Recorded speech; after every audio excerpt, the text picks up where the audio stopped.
Voilà, c'est un jeune. Il s'est beaucoup plus démarqué dans la conviction. Malgré des traversées des uns et des autres, il est resté au niveau de la plateforme FCC. FCC Cash. Alors, il est là. FCC, pas FCC Cash, FCC. ATD. Bienvenue, M. Jonathan Bongia. Merci beaucoup, M. Jean-David Kilolo. Oui, vous vous portez bien? Oui, ça va très bien. Dieu fait grâce et nous nous portons très bien. Le président Félix Tshisekedi, son deuxième mandat, le FCC est en train de regretter. Bon, ça ne nous étonne pas, parce que vous savez, M. Jean-David Kilolo, avant d'entrer dans le fond de votre question, je dois commencer par dire mes salutations à l'honorable sénateur José Makila Soumanda. Est-ce qu'il est toujours sénateur? Bon, il est plus sénateur. Bon, il doit, dans quelques jours ici, devenir le sénateur honoraire. Mais pour moi, permettez, les titres, on les garde pour soi, même après la fonction.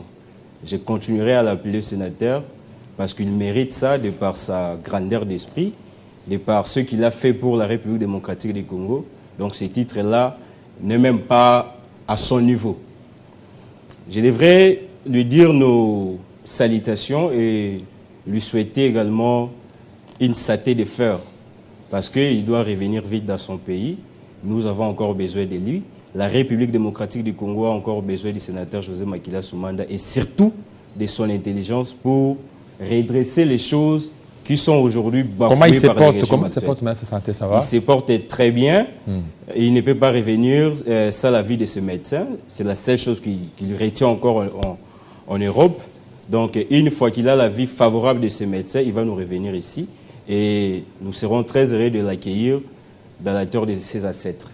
Voilà. Mais c'est Jean-David Kilolo, d'entrée de jeu, vous m'avez parlé, vous m'avez demandé si le FCC regrettait la gestion du pouvoir actuel. Mais nous avons tiré la sonnette d'alarme dès le départ de tout ce qui s'est passé. Quand il y a eu la rupture entre les FCC Cash, nous nous sommes dit, les élections qui viennent, à voir la manière dont ces élections-là seront organisées et tout ce qui est comploté par le pouvoir en place, nous ne pouvons pas prendre part à ces élections. Et aujourd'hui, je crois que non seulement nous, la communauté internationale ainsi que la population congolaise dans son ensemble nous donne raison. Parce que, M. Jean-David Kilolo, vous êtes sans ignorer que nous avons assisté à un braquage électoral où la corruption a été élevée en mode d'accession au pouvoir. Ça veut dire que c'est les miens enfants qui ont été élus. On a corrompu tout le monde. Je ne vais pas parler des élections sénatoriales et encore moins des élections de gouverneurs qui venaient récemment de passer ici à Kinshasa. On a tous vu un secrétaire général d'un parti politique qui défend bec et ongle la corruption à la place publique. Donc vous comprenez que les actifs valeurs aujourd'hui ont pris les décis sur les valeurs. Aujourd'hui, la République démocratique du Congo est gérée par défi, par des gens qui pensent que la limitation de leur connaissance équivaut à la plénitude de la connaissance dans le monde entier. Alors qu'aujourd'hui, nous savons tous que la République démocratique du Congo est plongée dans une sécurité que nous ne pouvons même pas qualifier. Vous savez, le 24 janvier 2019, lorsque l'ancien président Joseph Kabila a légué le pouvoir à son successeur, Félix Antoine Tshisekedi Tshilombo, le pays était dans ses frontières de 2 345 410 km². Et aujourd'hui, la grande partie de notre pays est occupée par la rébellion du M23. Et vous savez que ici, nous revendiquons être souverains. Ici, nous voulons avoir le contrôle sur tout. Nous voulons gouverner par défi. Mais il y a les M23 qui équiment la partie est de notre pays et notre gouvernement est incapable de trouver la solution par rapport à cette question. Mais c'est Jean-David Kilolo, nous sommes aujourd'hui déçus. Déçus. Très déçus même de voir ce qui se passe. Et je crois que le peuple congolais a compris et nous a donné raison. Parce que nous avons tiré la sonnette d'alarme et qu'il ne fallait pas aller dans Alors ces élections-là. c'est quoi l'alternative? Bon, en fait, vous aviez refusé les élections, maintenant vous voulez quoi? Bon, en fait, aujourd'hui, d'ailleurs... Vous voulez laisser le pays comme ça, sombrer, parce que vous avez refusé les élections? Non, non, on ne peut pas laisser les pays sombrer. En fait, il est toujours dit qu'on ne peut pas jeter l'enfant avec l'eau sale qui se trouve dans les bassins.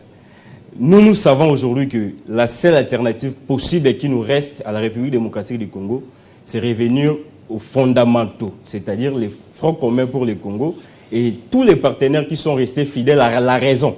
Parce qu'aujourd'hui, la gouvernance, c'est la gouvernance par défi. Je devrais vous faire une petite suggestion par rapport à ce qui s'est passé dernièrement ici. Vous m'avez réussi l'autre fois dans votre émission, on a parlé du programme de construction de l'aérogare de Nzili, du projet de construction de l'aérogare de Nzili. Il a été dit sur tous les médias que le sénateur José Makila Soumanda, à son temps, VPM, ministre des Transports et Voies de Communication, a détourné de l'argent pour ces projets. Mais je vous informe, je ne crois pas vous informer parce que vous êtes un journaliste très mieux informé que moi. Il y a eu un rapport pondu par une commission instituée par le ministre des Finances Nicolas Kazadi depuis mai 2022. Cette commission est allée enquêter sur l'évolution technique et financière du projet de construction de l'aérogare de Nzili pour voir si ces projets-là étaient encore possibles d'être relancés en vue de finir les travaux. La commission a été composée de différents experts qui sont venus des différents ministères. Il y a eu les experts qui sont venus de la primature, les experts qui sont venus du ministère des Finances, les experts qui sont venus du ministère des Transports et Voies de Communication, les experts qui sont venus de l'Inspection Générale des Finances, de la DGSMP et même de la Direction Générale de la Dette Publique. Ces experts-là, 16 au total, ont enquêté sur ces projets et si vous lisez les rapports de 16 pages que ces experts ont pondus, le nom de Makila n'apparaît nulle part. Moi, je m'attendais, en venant à cette émission, que vous, un journaliste mieux informé, vous commencez d'abord par les rapports. Disons, non pas seulement les rapports, par les devoirs de probité morale. Parce qu'ici, le sénateur José Makila Soumanda a été vilipendé sur tous les toits, sur tous les médias de la République démocratique du Congo, qu'il aurait détourné l'argent pour ces projets de construction de l'aérogare d'Nzili. Alors que ces rapports-là est à Paris depuis 2022 et il est sur les tiroirs du ministère des Finances jusqu'à aujourd'hui. On n'en parle pas. Et je vous fais une confidence messagère de Kilolo.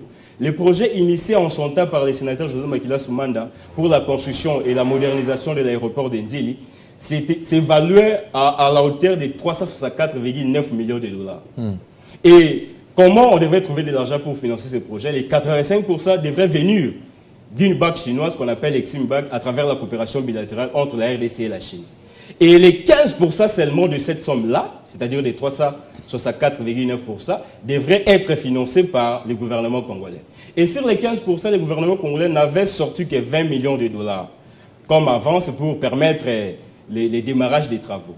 Et la commission qui a fait ces rapports et qui a enquêté sur ces projets a établi dans ses conclusions que les 20 millions de dollars sortis par l'État ont été bel et bien réussis et réceptionnés sur les comptes de la société qui avait gagné le marché, Wintech.